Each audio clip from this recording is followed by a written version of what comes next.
have exercise number 12 for you in the They're on My Favorite series. This is definitely a fun one. It's a dynamic exercise called, or what I call, the runner start front kick. So it's going to hit coordination, power, speed, agility, balance, and strength all in one. So you could use it as a cardio, insert it into a cardio session, or you could insert it into the easier part of a heavy strength session.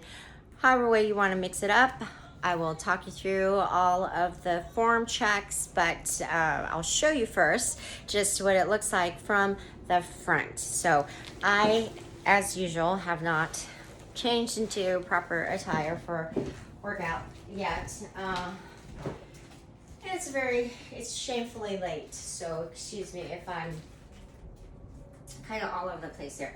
So the runner start is a modified runner start. Anyway, it looks a little bit like this, where we're crouched here, and we're going to just keep working on the same side, all right? So we're gonna come up and right into that front kick and reverse that and continue.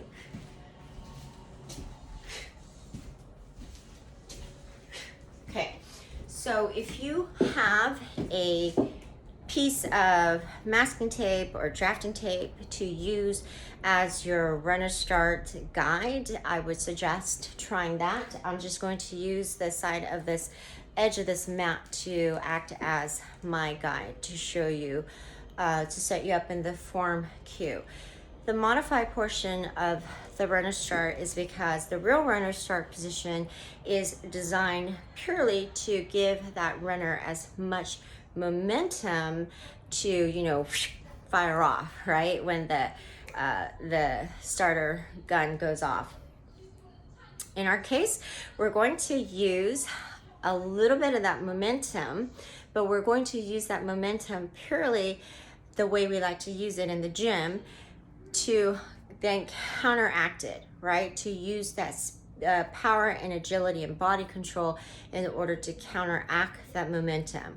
So we're not concerned with just riding that momentum. We're concerned with using that momentum to counteract it, all right? Setting up. If we're going to kick with the left leg, we're going to think about moving with the left leg first. But the setup here is that you're going to stand toe to toe right against the edge of this mat, edge of the line, and then we're going to take 2 natural steps back. If you want to kick with the left leg, we're going to step with the left leg first. So 2 natural steps back. Now you're in a position where you can hinge back, crouch down, so that your fingers are on the edge of this mat. Okay, what we want to focus on here is first the hand placement. Hands are wider than shoulder width apart. Your arms are straight but not locked. Your fingers are supporting you as well. Your head to tailbone is alignment. So it doesn't matter what the angle is, your head and tailbone are still in alignment. From here, you're going to feel already this load, this heavy load on this bent leg. Your quads and your hamstrings should be on fire, and this leg is going to take 90% of the load, okay?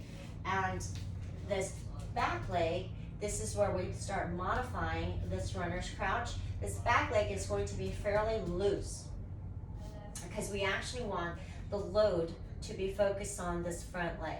This is going to be fairly loose and ready to move, okay? So from here, we're going to come up, okay? We're going to stand into this forward momentum, but as we do so, we're not going to come up and stand.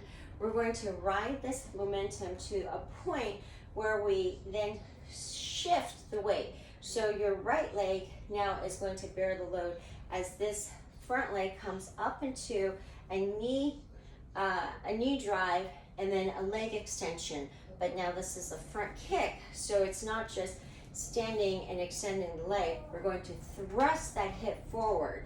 That thrusting of the hip forward does 2 things. It gives you power in that kick, and it gives you reach in that kick, right?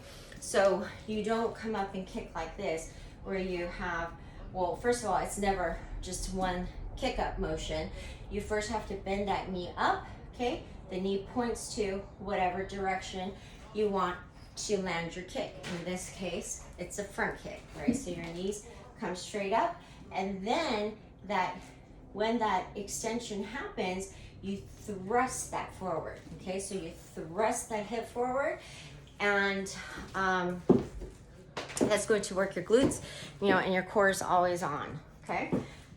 So you would just then reverse that movement. So when that leg comes down, be careful that you don't just drop it down, okay? You reverse that knee comes back in before you drop that leg back behind you, step the other back leg behind you. Now we're back in that starting position, okay?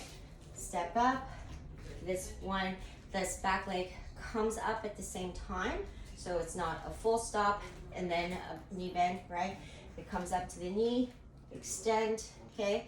Your arms is going to should naturally kind of rest where the kicking leg, you keep that elbow close to you, okay? All right, and as you bring that knee back, then you reverse that down to step it down, and then the other leg steps back into starting position. All right, so that's a lot of cues, a lot of steps in this fast